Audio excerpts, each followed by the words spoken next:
Halo, selamat pagi. Sotiotu Namo Buddhaya. Semoga karma baik selalu menyertai kita semua ya, dalam hal kebaikan dan kehidupan sosial. Oke, hari ini kita akan melanjutkan materi ya tentang agama bagi kehidupan. Kalau di sini tulisannya bab 1, tapi sebenarnya bukan ya.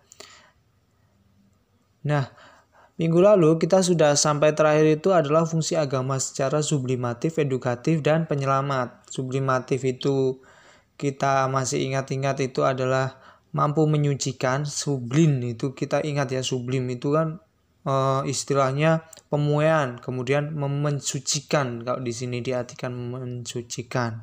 Kemudian fungsi agama secara edukatif, mampu mendidik masyarakat memiliki nilai-nilai spiritual gitu ya. Kemudian penyelamat, artinya agama mampu menyelamatkan manusia dari penderitaan. Nah, itu yang minggu lalu sudah kita pelajari. Sebenarnya ada dua fungsi lagi, yaitu adalah fungsi kedamaian dan kontrol sosial. Fungsi kedamaian adalah agama mampu membuat masyarakat memiliki rasa damai dari kesalahan atau dosa yang dibuatnya melalui tuntunannya. Jadi ketika ada umatnya melakukan kesalahan atau dosa, maka agama akan menuntunnya untuk kembali bertobat lah istilahnya ya. Kemudian secara kontrol sosial, agama berarti mampu memelihara nilai-nilai sosial masyarakat melalui norma-norma yang diajarkan agamanya. Nah, di sini agama dimaksudkan sebagai perawat atau memelihara nilai-nilai sosial.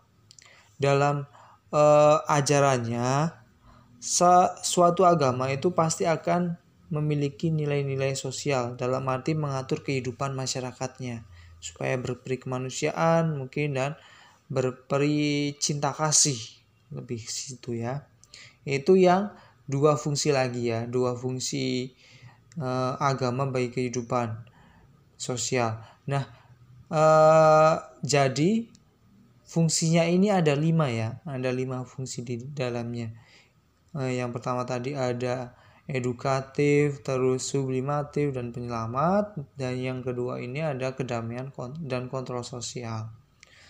Kita lanjut ke slide ini sebenarnya tidak masuk ke fungsi agama, tapi masuk ke karakter agama sendiri. Cuma memang belum ada judulnya mungkin ya. Yaitu ada animisme, dinamisme, dan totemisme. Animisme di sini adalah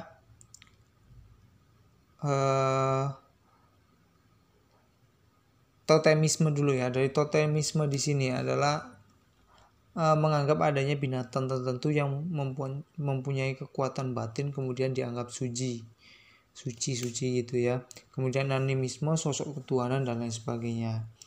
Nah, kemudian yang kedua, agama pertama masuk ke Indonesia adalah Hindu dan Buddha. Pasal 29 ayat 1 mengataskan adalah negara berdasar atas ketuhanan yang Maha Esa, dan ayat yang kedua, negara menjamin kemerdekaan tiap penduduk untuk memeluk agamanya masing-masing dan untuk beribadat menurut agamanya dan kepercayaannya itu. Nah, di sini adalah peraturan kenegaraan ya, di mana Pancasila pertama, negara itu harus berketuhanan yang Maha Esa. Jadi kalau agamanya tidak memiliki Tuhan, maka itu tidak bisa diterima di Indonesia, begitu ya. Kemudian negara menjamin kemerdekaan. Nah, di sini adalah untuk kebebasan suatu anggota negara untuk memilih agamanya sendiri, gitu ya. Kemudian lanjut, peran agama dalam kehidupan. Peran agama dalam kehidupan ada beberapa poin. Yang pertama, membawa perubahan terhadap pribadi manusia. Kemudian memberikan pendidikan atau edukasi, membawa perbaikan keadaan masyarakat, menciptakan persatuan dalam masyarakat. Kita bahas ini dulu ya. Yang pertama, membawa perubahan terhadap pribadi manusia. Jadi agama itu diharapkan mampu membawa perubahan. Dari yang tidak tahu menahu tentang spiritual menjadi tahu tentang spiritual. Dari yang belum pernah mempraktekkan hal-hal kemoralan, nilai-nilai kemoralan agama, dia menjadi mempraktekkan nilai-nilai moral. Bukan sekedar nilai moral agama, tapi juga nilai moral kehidupan sosial, begitu ya. Kemudian memberikan pendidikan atau edukasi. Di sini mungkin dimaksudkan adalah edukasi tentang kemoralan, kehidupan juga.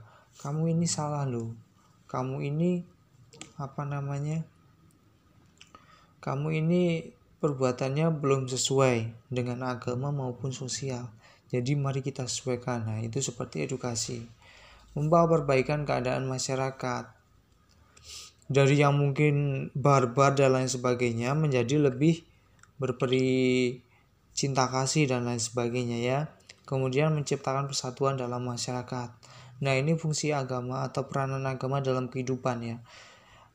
Diharapkan agama itu menciptakan persatuan. Jadi agama tidak diharapkan untuk menciptakan perpecahan, apalagi ada konflik-konflik karena agama. Itu bukan sekali peran agama dalam kehidupan. Kalau ada seperti itu, berarti mereka bukan pemeluk agama sebenarnya. Mereka hanya membawa emblem atau nama agama saja untuk membenarkan perbuatan-perbuatan anarki dan lain sebagainya yang dilakukan oleh tokoh-tokoh yang selalu berkonflik, gitu ya. Oke, selanjutnya bisa diamati gambar berikut. Ada seorang ustadz ya, mungkin itu ustadz atau bante. Nah, itu memang terlihat sungguh indah ya kalau bisa harmonis, yang satu menjelaskan, yang satu tersenyum menerima penjelasan secara terbuka gitu kan. Enak sekali dipandang. Beda halnya kalau sama-sama wajahnya geram gitu kan. Itu nggak enak sekali dipandang, nggak senyum, nggak diskusi, itu nggak enak dipandang. Kerukunan umat beragama akan terbina apabila umat beragama mampu: 1. Tidak memaksakan kehendak atau keyakinan kepada orang lain. 2. Bekerja sama dan gotong royong untuk mengerjakan sesuatu untuk kepentingan bersama. 3. Membeda-bedakan antar umat beragama dalam hal agama dan keyakinan yang dianutnya. 4. Memberi kesempatan sepenuhnya kepada orang lain untuk menjalankan ibadahnya. 5. Menghormati orang lain yang sedang menjalankan ibadahnya. Dan 6. Saling menghormati perayaan hari besar agama orang lain. Nah, ini adalah 6 poin yang akan menjaga kerukunan umat beragama. Jadi nanti mari kita perdalam lagi dengan diskusi yang kita lanjutkan di Zoom kedua. Nah, video kali ini saya cukupkan. Kita lanjut.